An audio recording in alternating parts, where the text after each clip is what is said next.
خدا یسوع جی کے عظیم جلالی اور بابرکت نام میں آپ سب کی سلامتی ہو۔ سو میرے عزیزوں، اس سے پیشتر کہ ہم دوسرے کلمے کی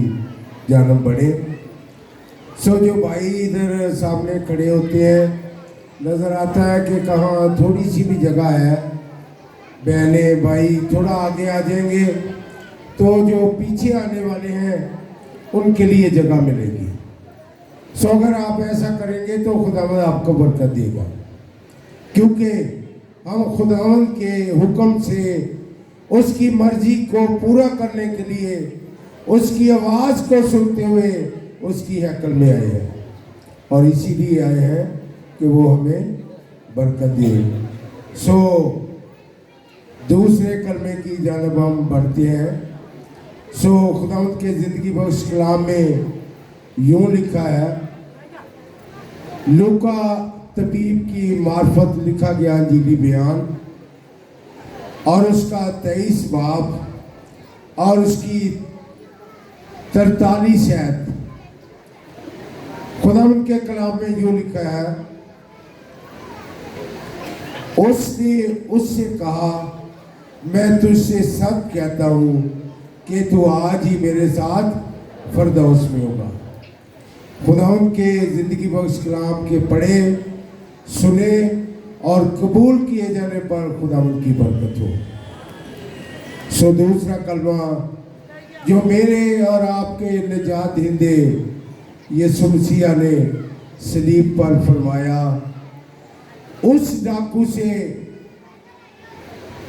جو اس کے ساتھ مصلوب ہو رہے تھے، ایک دہنی طرف اور دوسرا بائیں طرف، اور اس سے پیشتر آپ نے پہلے پاسٹر صاحب نے جب کلمہ پہلا بتایا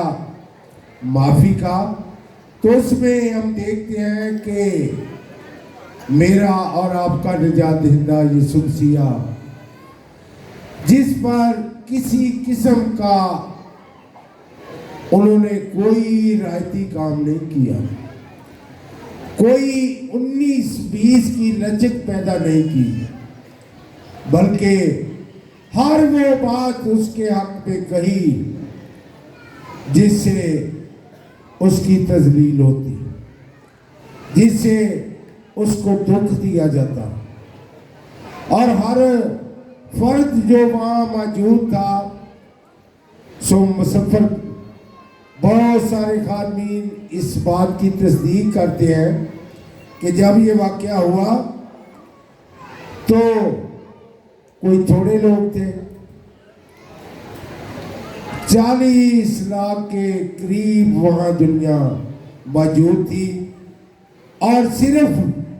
یہ تماشا دیکھنے کے لیے، یہ واقعہ دیکھنے کے لیے کہ جس شخص کو صلیب دیا جائے گا اس کے کیا تاثرات ہوتے ہیں، اس کی کیا آہو پکار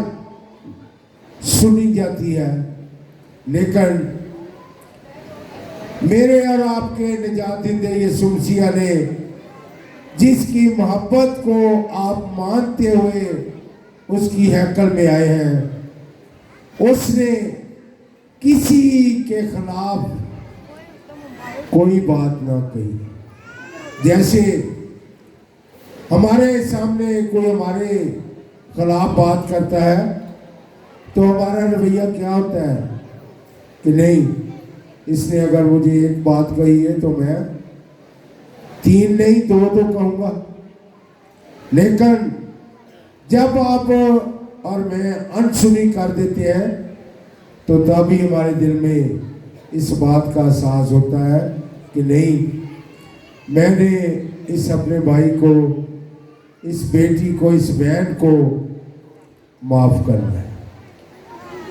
سو پہلا کلمہ اسی لیے خدا یسوع مسیح نے معافی کا کہا کہ اتنا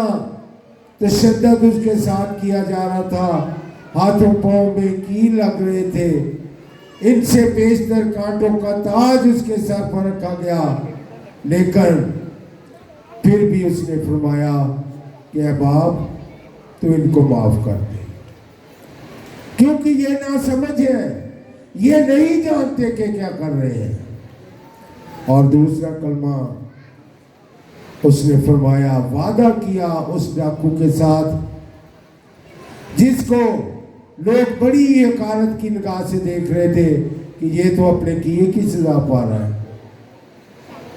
لیکن میرا اور آپ کا نجات دہندہ یسوع مسیح، اس نے اس کے ساتھ وہ پرامس کیا جو ہمیشہ کی زندگی کا تھا، اور فرمایا کہ تو آج ہی میرے ساتھ فردوس میں ہوگا، اور اس بات کی تصدیق کر دی ان سارے لوگوں کے سامنے جو تماشائی تھے کہ میں نے جو کہہ دیا ہے وہ پورا ہونا ہے۔ حالانکہ جس نے اعتراف کیا تھا ڈاکو نے، اس نے تو کہا تھا کہ اے یسوع، جب تو اپنی بادشاہی میں جائے تو مجھے یاد رکھنا، لیکن میرا اور آپ کا نجات دہندہ اس نے فرمایا کہ جب کی بات نہیں، تو آج ہی میرے ساتھ فردوس میں ہوگا، کیونکہ وہ وقت پورا ہو گیا تھا کہ اس کو جلال ملے، اس کی قدرت ظاہر ہو، تاکہ ہم بھی اس بات کو ہمیشہ یاد رکھیں کہ میرے اور آپ کے نجات دہندے نے جو وعدہ کیا ہے وہ پورا کیا ہے۔ میرے اور آپ کا نجات دہندہ اپنے وعدوں میں سچا ہے، اس نے ہر وہ بات کہی جو اس نے پوری کی۔ اگر یوحنا کی انجیل اس کے 8ویں باب میں ہم دیکھیں تو وہاں پر خدا یسوع مسیح اس بات کا اعلان کر رہا ہے کہ میں ہر وہ کام کرتا ہوں جو میرے باپ کو پسند آتے ہیں۔ جب اس نے ہر وہ کام کیا جو اس کے باپ کی مرضی کے مطابق تھا، تو ہمیں بھی ہر وہ بات اپنے منہ سے نکالنی چاہیے جو میرے اور آپ کے نجات دہندے یسوع مسیح کو پسند آئے، تاکہ وہ ہمیں برکت دے۔ خداوند اس کلام کے وسیلہ سے آپ کو برکت بخشے، آمین۔